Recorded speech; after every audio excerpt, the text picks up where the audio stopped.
Germany's political landscape is fracturing like never before over Ukraine. As Chancellor Olaf Scholz struggles to maintain his unwavering support for Kyiv, an unexpected alliance between the far left and far right is shaking up Berlin's stance on the war. From the establishment's demands for more weapons to calls for an end to sanctions and aid, the debate is exposing a nation deeply divided on its future in the conflict. At an election rally in Dresden, Sara Wagenknecht, leader of the newly formed BSW party, launched a blistering attack on Western double standards. She slammed economic sanctions on Russia, questioning why similar punishments were never imposed on the United States for its past military actions under Donald Trump. Have you heard anything from Ms. Baerbock? So small of a hat, she said. That's not quite right.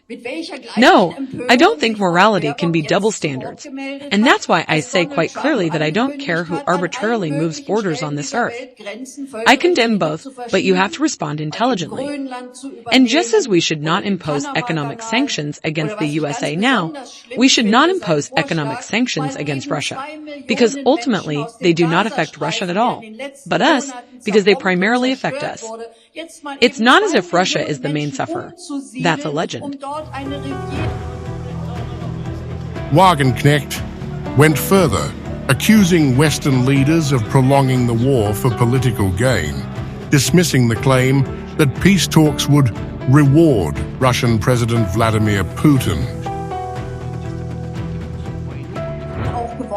We were among those who have been campaigning for years for the Ukraine war to finally be ended through negotiations. And for that we were always labeled as close to Putin and as the voice of the Kremlin and as I know what. And it was either claimed that Putin doesn't want to negotiate, or it was claimed that you can't negotiate with Putin because it rewards them. And that is why Ukraine must win. They've been telling us that for 3 years now. And what is the result? The result is that Ukraine is largely destroyed. Her stance found an unlikely ally in the far-right Alternative for Germany, AfD.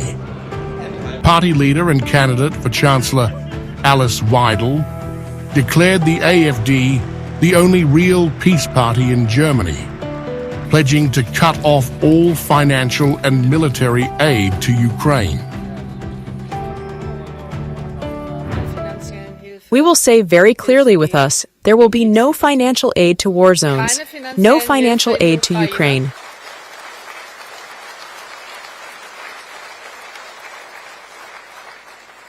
There will also be no more arms deliveries to war zones.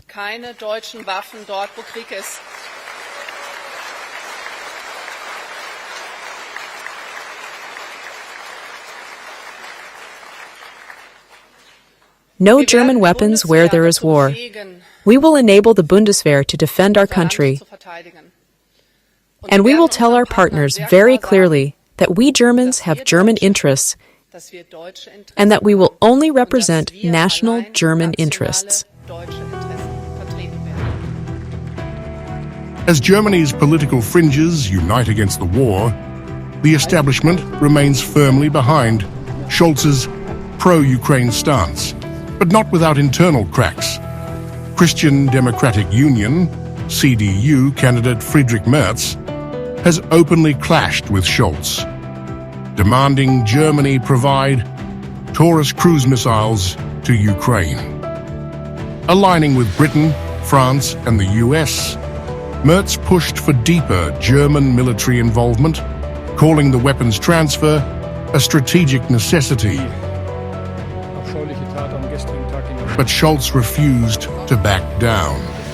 In a heated debate, the German Chancellor issued a stark warning against sending long-range missiles, arguing that striking deep into Russian territory could trigger a direct NATO-Russia conflict.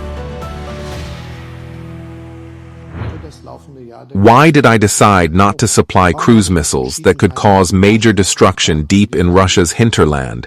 Precisely for this reason, because I believe that this could have contributed to an escalation of the war between Russia and NATO. And even though I am a great supporter of Ukraine, I must also prevent such a war from breaking out. And you always have to weigh that up. You can only do this if you have a clear attitude and the strength to make difficult decisions, even if all sorts of people on the right and left are shouting wildly into the room. And I continue to have this power, and the citizens of Germany can rely on it. Behind the scenes, however, Scholz is walking a tightrope. At an election event in Ludwigsburg, he admitted that despite all the political noise, Germany remains Ukraine's biggest European backer, having sent billions in aid. As far as Ukraine is concerned, we are the biggest supporter of Ukraine in the whole of Europe. And if you add everything up, it was around $16 billion last year, perhaps even a little more. And this year, 12.12 are already planned.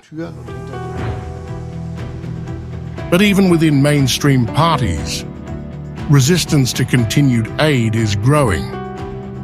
In January, German lawmakers, including members of Scholz's own government, pushed back against a proposed $3 billion aid package, reflecting mounting frustration over Berlin's financial commitments to Ukraine. With Scholz caught in a political crossfire, Germany's once unified support for Ukraine is crumbling fast. The far left opposes sanctions, the far right wants all aid severed, and establishment voices like Merz demand greater military escalation. As elections draw closer, Germany's internal war over Ukraine may prove decisive, not just for Berlin's future, but for Europe's role in the conflict.